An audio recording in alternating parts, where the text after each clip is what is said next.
Entre 1986 e 1989, 4 casais foram brutalmente assassinados em áreas isoladas da Virgínia, nos Estados Unidos. Os crimes foram meticulosos, cruéis e, até hoje, sem solução. Sem testemunhas, sem evidências conclusivas e nenhum suspeito formalmente acusado. O que parecia ser um local pacato à beira de uma estrada cênica se tornou o palco de uma sequência macabra. A Colonial Parkway é uma estrada histórica cercada por florestas, rios e marcos da independência americana. Mas entre os anos 80 e 90, esse trajeto foi manchado por sangue. Jovens casais, aparentemente escolhidos aleatoriamente, foram encontrados mortos ou simplesmente desapareceram sem deixar rastros. As semelhanças entre os casos assustam. Todos envolvem pares de vítimas, todos em locais afastados, todos sem motivo aparente. As cenas do crime sugerem que o assassino era organizado, discreto e letal. Os perfis variados das vítimas dificultaram ainda mais a conexão entre os assassinatos no início. Com o passar dos anos, surgiram teorias. Um policial psicopata? Um assassino que conhecia cada curva da estrada? Ou seriam crimes separados, unidos apenas pela geografia? Até hoje, os dossiês seguem abertos. E o nome verdadeiro do responsável, desconhecido. Você está prestes a mergulhar em um dos casos mais sinistros e negligenciados da história criminal dos Estados Unidos. Prepare-se para investigar com a gente, porque por trás de cada pista esquecida existe um padrão, um fio invisível, um fator mistério.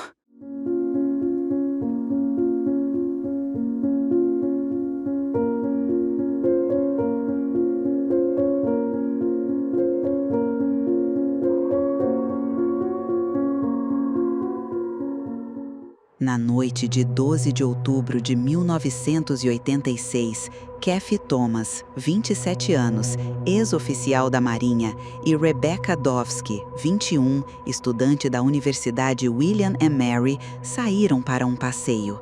Elas eram um casal e estavam em uma fase feliz da relação.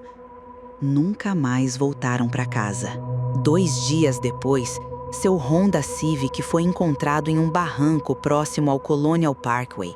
Dentro, as 2 mulheres estavam amarradas, mortas por estrangulamento e com os pulsos cortados. O carro havia sido incendiado, mas o fogo não consumiu completamente os corpos. Havia sinais de tentativa de destruição de provas. Sabão foi derramado sobre o interior do veículo, possivelmente para eliminar impressões digitais. A violência foi meticulosa, nada foi roubado. A cena parecia mais uma encenação ritualística do que um crime passional. Apesar das evidências, a investigação rapidamente esfriou. O relacionamento homossexual das vítimas fez com que a polícia, na época, considerasse hipóteses preconceituosas, como crime de ódio ou um assassinato interno da comunidade LGBTQIA+. Nenhuma pista concreta foi encontrada. Esse primeiro crime já trazia a assinatura de um predador meticuloso, que conhecia bem a área e sabia como evitar ser pego. A tragédia marcou o início do que muitos acreditam ser a série de assassinatos do Colonial Parkway Killer. Em setembro de 1987, David Knoblin, 20 anos, e Robin Edwards, 14, saíram juntos à noite. Robin havia fugido de casa. David era um jovem trabalhador. O último contato foi com os 2 indo a um ponto de encontro à beira do rio James. O carro de David foi encontrado pouco depois, abandonado, com a porta entreaberta, os limpadores ligados e as janelas parcialmente abaixadas. Nenhum sinal dos jovens. 2 dias depois, os corpos foram encontrados na praia de Ragged Island, parcialmente vestidos e com marcas de tiros. Robin foi baleada uma vez na cabeça, David 2 vezes nas costas. O local era afastado, escuro e de difícil acesso. Não havia sinais de roubo. A violência foi rápida, eficiente. Uma execução. Nenhuma testemunha, nenhuma pista clara. Apesar da diferença entre esse e o crime anterior, pois aqui houve uso de arma de fogo, os investigadores notaram similaridades. Casal jovem, região isolada, ausência de motivo aparente e execução fria.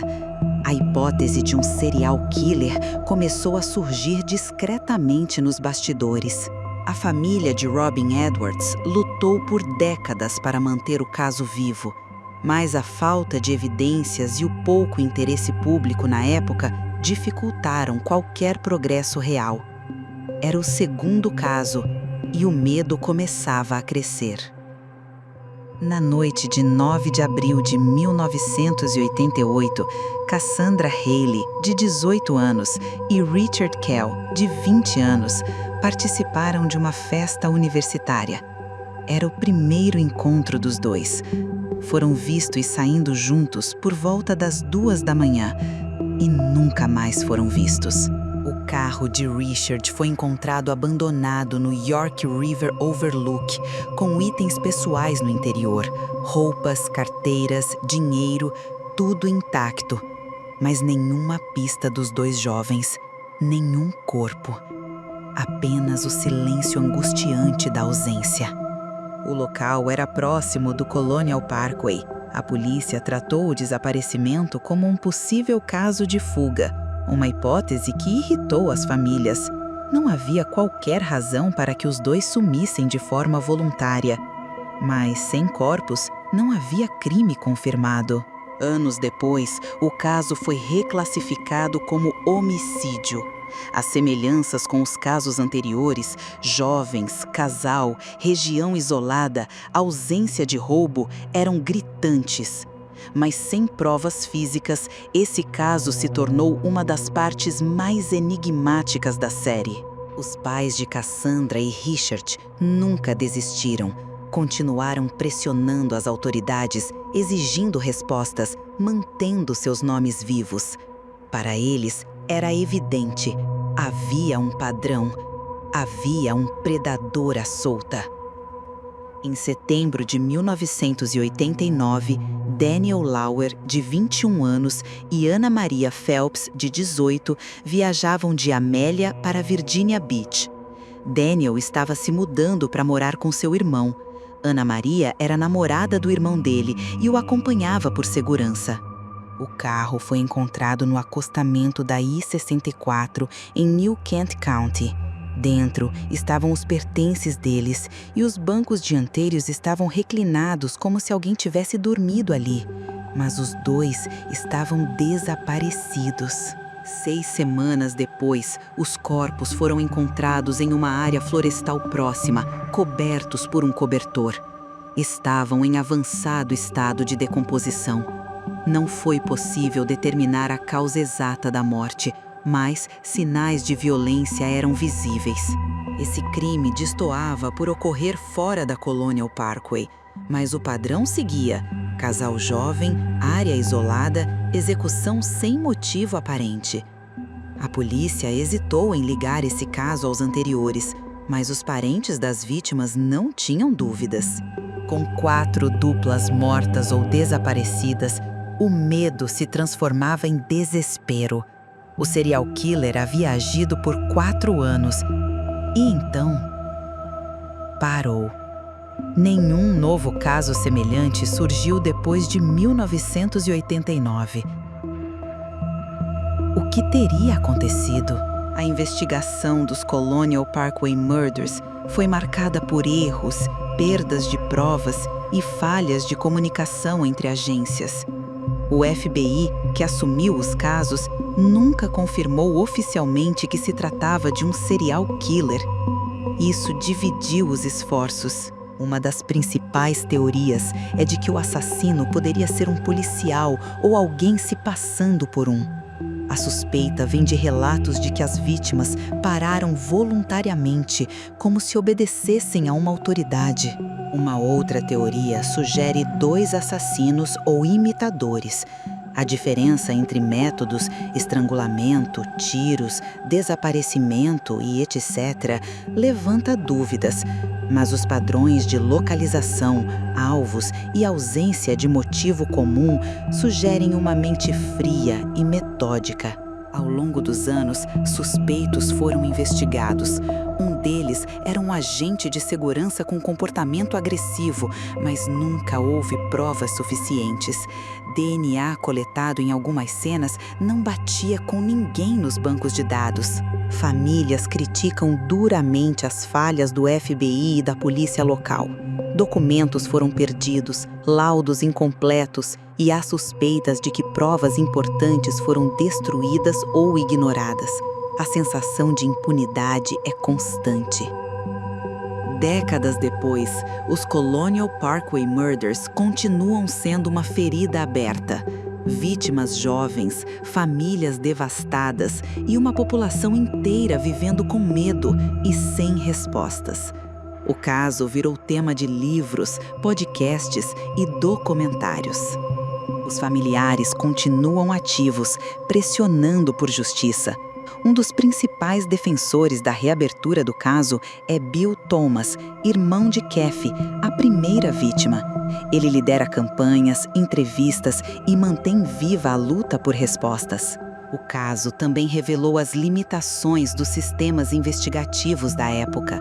Falta de integração entre agências, preconceitos e descaso com vítimas LGBTQIA+, são apenas algumas das falhas que, hoje, seriam tratadas de forma diferente.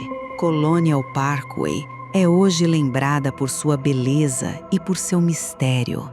O silêncio nas árvores ecoa um grito que nunca foi ouvido.